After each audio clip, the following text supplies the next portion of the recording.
text came at 2:17 a.m. 5 words. No punctuation. Just her name, followed by a space I couldn't fill. "Dad, can we talk?" I didn't reply. I never do, not at this hour. But I stared at the screen, the phone trembling in my hand, as though it had been poisoned. I remembered the wedding, her laughter, too sharp like glass on stone, the silk dress she demanded I pay for.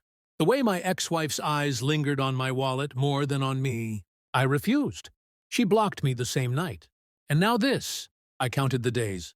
5. Exactly 5. When she finally invited me for a reconciliation dinner, my chest didn't tighten. It froze. Calculated. They always call it reconciliation when they want something else. I arrived at the restaurant. The smell of lemon and disinfectant. Tables empty except one. 3 men in tailored suits, folders under their arms. My ex-wife smiling, teeth too white. Her hand on the folder, slightly trembling. A power of attorney, I realized, before anyone spoke. I didn't flinch. I didn't look shocked. Not yet. I sipped water, quiet, watching them, observing, calculating. My mind replayed everything I hadn't wanted to notice. Every late-night phone call, every whisper I brushed off, every fleeting look between my daughter and her friends. Too knowing, too rehearsed. Something was always off. Always. I remembered the wedding guest list. Names I didn't recognize. Gifts too lavish to be genuine. Conversations that ended too quickly when I entered the room. My daughter's voice, subtly sharp when she spoke to me, yet coated in fake warmth. And beneath it all, a pulse of anger I refused to let surface. A calm fury that settled into my bones. That night, I went home and began my quiet work. Not with confrontation, not with shouting, with observation, deduction, and patience. Phone records, emails, friends, little lies that betrayed big truths. I discovered the cracks, tiny, almost invisible if you didn't know where to look. But I did. Every hesitation, every pause, every subtle deflection, every lie my mind now catalogued meticulously. I slept poorly, dreamed of her, the wedding, my ex-wife's smile. Each night I woke colder, more detached, more prepared. I was ready, and they didn't even know I was waiting. I opened the folder. 3 lawyers, my ex-wife, my daughter, all waiting. Silence stretched like a frozen lake. "Either sign it," my ex-wife said, voice brittle but practiced, "or you'll never see your grandson grow up." I smiled, barely. A tilt of my lips, careful, controlled. "Sure," I said, drawing out the word. Slow, precise. "But first, someone wants to say a few words." I tapped my phone. One call, one confirmation. Then I handed a sheet across the table. DNA report, phone logs, proof irrefutable and chilling.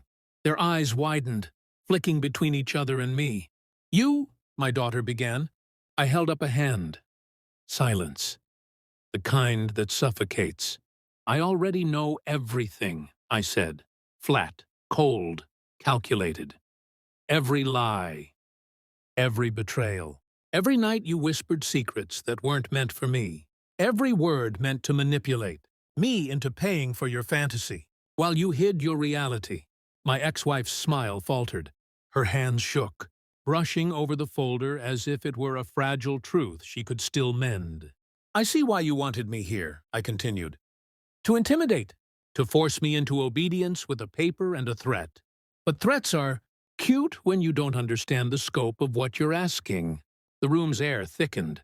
Lawyers shifted, uncomfortable. They had prepared for compliance, not confrontation. I leaned back, eyes scanning them one by one. "You tried to control me with my love for my grandson. Convenient, predictable, foolish." My daughter's lips quivered. Her carefully constructed mask of maturity cracked. Fear, regret, shock, all visible, raw. "I'm giving you something you didn't expect," I said, voice quiet, lethal in its calm. "Time and clarity. You'll live with this truth. And with yourself." I walk away. "But I leave you with what you cannot undo." I rose, slowly. my shadow stretching across the polished floor. The lawyers and my ex-wife scrambled, but I didn't flinch. I didn't look back. Outside, the city was indifferent. Cold wind, empty streets. I paused once, thought of my grandson, of loyalty, of truth, of patience. I didn't need to yell, didn't need to force my presence. The betrayal, exposed, would eat them alive. I folded my coat. Step by step, I left them with their fear, their shame, their failure, and when I reached the door, I whispered, not to them, but to the air that had carried all their lies, I always know, always. Then I disappeared into the night, leaving only cold clarity behind.